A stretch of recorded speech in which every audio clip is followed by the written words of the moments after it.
Hello everyone and welcome to a new Xogot tutorial. For this demo I'll be using the new Xogot Mac version, but the asset placer is present in all versions of Xogot. So you can find it down here in the utilities tab with the name assets. So let's click that.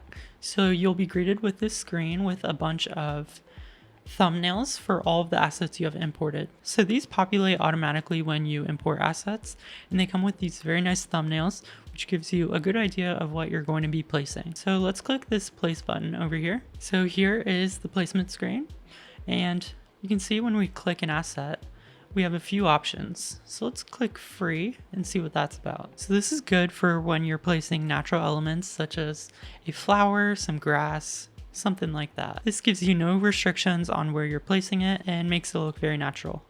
So let's find one of my flower assets.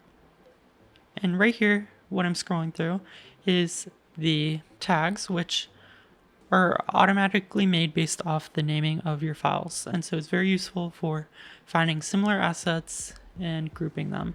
Here I have this red flower. Let's place it.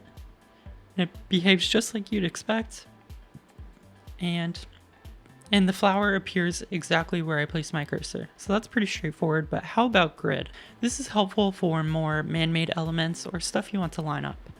So I'd say this would be nice for a path.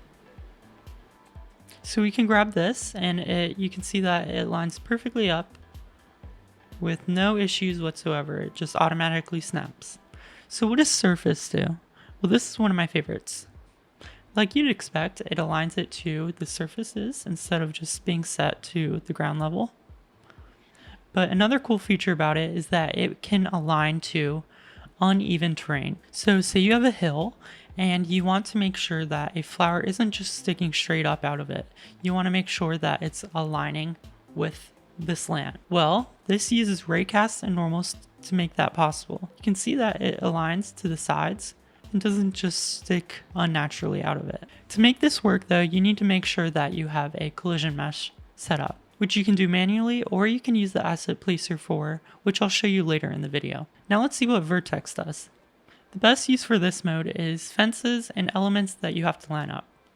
So let's place this fence, and normally we'd have to make sure we line it up just right, which can get kind of tedious. But with Vertex, it automatically does that for us. It saves us a lot of time. So the whole time while I was placing these assets, this button here, we haven't really clicked on it. So let's see what this can do.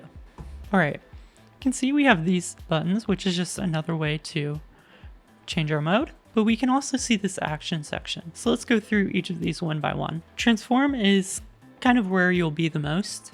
So you can see with this fence, I have assets for making the corners, but it doesn't quite go where I want it to. So for this, I just change the rotation like normal, and it lines up perfectly. There's also some rotation presets you can use instead of typing things in manually. Now, say you want elements that have a degree of randomness to them. Like let's look at these flowers for instance. They look kind of strange all facing the same way with no variation to them. We can fix this by adding random rotation. So now when we place these flowers, they won't always be in the same direction. There's also an option for random scale. So I want to add some trees, and variations in sizes for trees would make it look much better. There we go. Now for paint. If we want to paint, we should toggle this button here. This works just how you'd expect by letting you hold down your mouse button and not click several times. Great for your wrist. You can mess with the spacing, allow you to scatter, and some other options I'll let you play with. In material, you can also override the main material and provide the path to it. Now collision is especially helpful for the surface mode I showed you earlier, because for things to align, you need to have the collision mesh. So by toggling this button, it will automatically generate you a collision mesh on placement, which is a huge time saver. Now I've covered the basics for this new Xogot enhancement, but I'll let you figure out the rest. Share your findings in the comments, and have fun building.